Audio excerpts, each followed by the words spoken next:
Welcome to my social experiment. I'm coming to you today in my comfy clothes, fighting off another wintertime bug, which is why I'm kind of stuffy sounding today, so my apologies about that.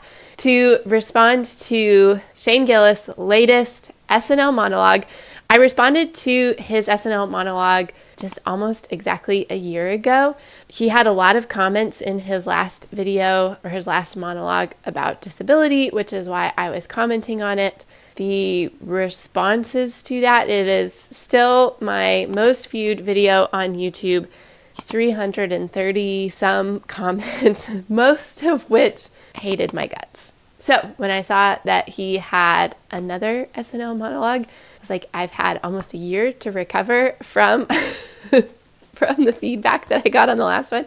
I'm actually in, I think, a different place in terms of what content creation looks like for me, the purpose of it. And even though in this monologue, he didn't make any jokes about disability, which is what I went into it looking for, I still walked away with some thoughts that were intersecting with thoughts that I already have been having. Hence the social experiment of this video, which I will reveal once we get to the end of it. But for now, let's go ahead and jump into the monologue.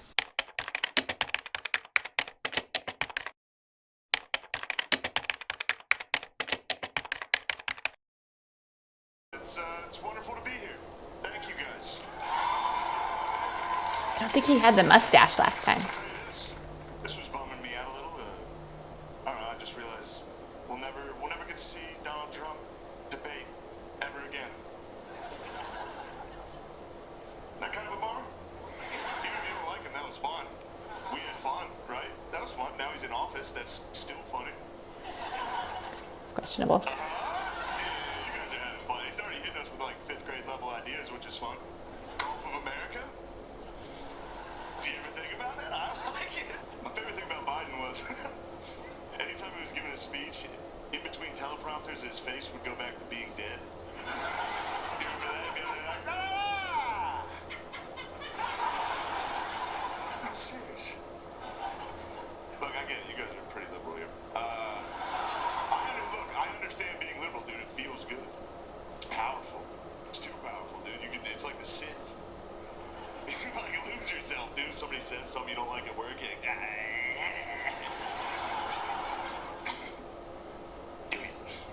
This is a bold choice of content for SNL. even more. Okay, so just a tiny bit of backstory if you're still with me. Why am I talking about this? Why was I specifically looking for disability-related content? My name is Catherine Hubert. I live in Greensboro, North Carolina.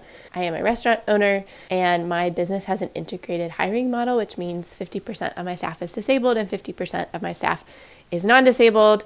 My team and I are on a mission to change the way that our world views and employs people with disabilities. And so I am always on the lookout in culture and society about the conversations that are happening around disability, the conversations that are happening around diversity and inclusion. Right now, there's a lot of that happening in our world and in our culture. So just so you know that about me, that's why I'm talking about this. That's why it's important to me.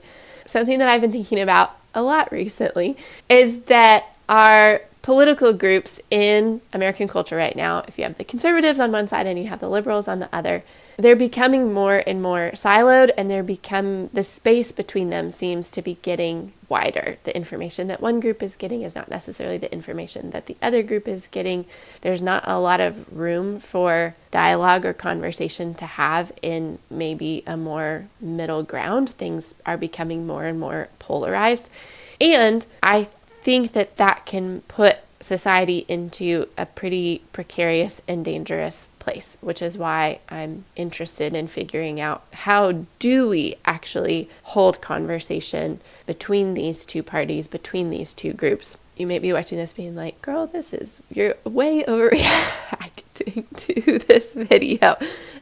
But part of that is my personality. I love to deep dive things. I love to nerd out on things. But I also love to observe things. And some of the things that I was observing in this video are, number one, he knows right away that his material is not going to land with his audience. He stays committed to it just the same. There's a question that I have is whether or not that had been reversed, would it have had the same outcome? So he obviously is leaning into, I don't know all of his personal political beliefs, but at least his stage persona is leaning much more into this conservative white guy kind of persona, speaking in front of a more liberal audience and kind of sticking it to him in a sense through that. If that had been reversed and you had someone who was more liberal leaning stand up in front of a conservative leaning audience and stick with their jokes, how would the response have been different? The important thing isn't that you know your audience, it's that you're willing to get to know your audience. So he continues to double down on his content, right? He starts talking about white guys asking their girlfriends if they've ever slept with a black man. That takes up a decent segment in the middle of his monologue, and then he transitions into talking about the Ken Burns documentary, which leads to a joke about Bill Cosby and the comparison of having your girlfriends fall asleep to Ken Burns being ripe for an opportunity to pull a Bill Cosby. Well, my favorite historical documentary is it's called Ken Burns Civil War. All right, Ken Burns Civil War. If you haven't seen it, it's 900 hours long. No one on earth has ever finished it. It's also kryptonite to women. If you put that Avery's on, not they will amused. fall asleep immediately. You know, that's a little, the some Ken Burns. That's a little Cosby tip for you, actually. Oh, God. Many trophies when we have Ken Burns presents. No, dude, no. No. But Ken Burns Civil War is my favorite one.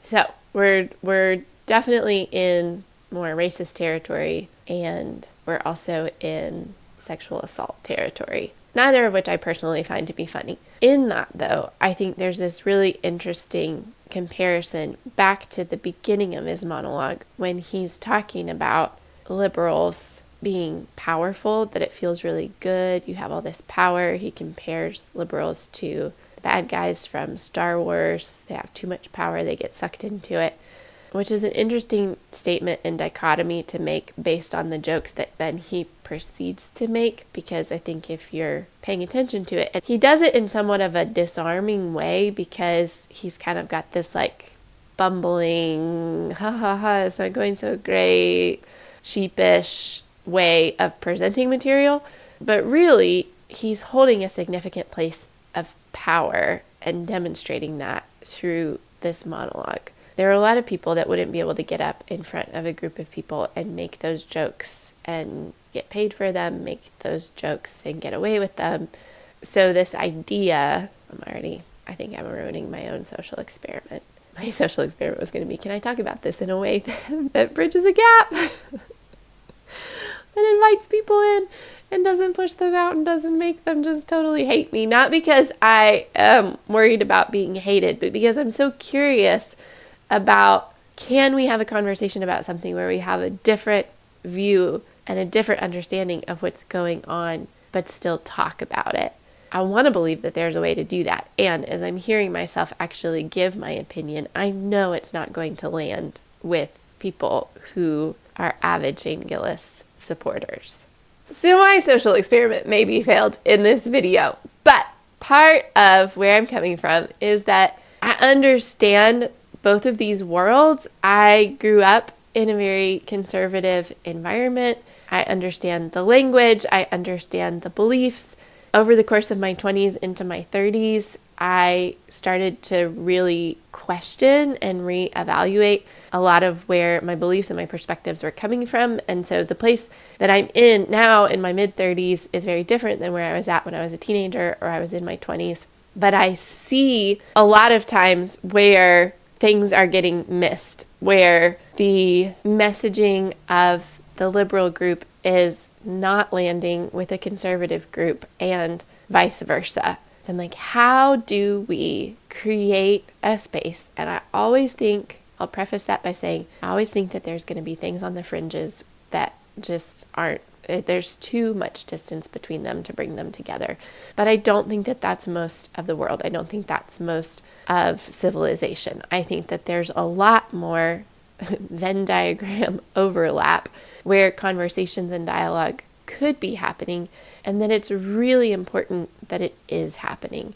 It's not helpful to only talk to people who think and believe the same ways that we do, but how do we engage in conversation together with different ideas, with different perspectives, with different viewpoints for a shared purpose of community connection, strengthening of our society instead of a dismantling or a breaking down? Where does that start from? And I know that I'm drawing all these concepts from this video that was this monologue that was short and that was talking about Ken Burns and dating and things that you may be like, this doesn't relate at all. But I think it does, in the sense that it was a very clear picture of someone with a certain set of ideas, jokes, talking in front of another group who didn't share those same ideas. And that distance, that gap between, was really obvious. I don't think Shane Gillis was trying to close the gap. I don't think that he was trying to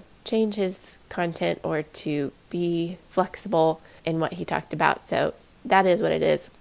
That's less of what I'm here to talk about, as much of, I think this is happening a lot in our world. And I'm curious about how we find a space where two people or two groups of people with different ideas and different perspectives can sit across from each other and hold some kind of open dialogue about it without completely turning away the other. So, if you came into this video being a Shane Gillis fan and you're still here and you're still listening to me, then maybe my social experiment slightly worked. If there was something that I said that made you not totally hate me, then maybe it kind of worked. I guess time will tell in terms of what the outcome of this video looks like, but that's part of what I'm curious about. And if you are still here and you are still engaged and you want to have a conversation with me about what does it look like to actually meet on some kind of common ground and talk together, then I would love to continue that conversation with you. If you're here to just hate on me, I would ask that you please don't, because I'm also a person with feelings and I like feedback and I like being able to have conversation, but I don't need to just be publicly shit on. So that's my video for today. Thanks for being here. I appreciate it. I will see you some other time. Chez, Genèse, teammates, your keyword for this week is resilient.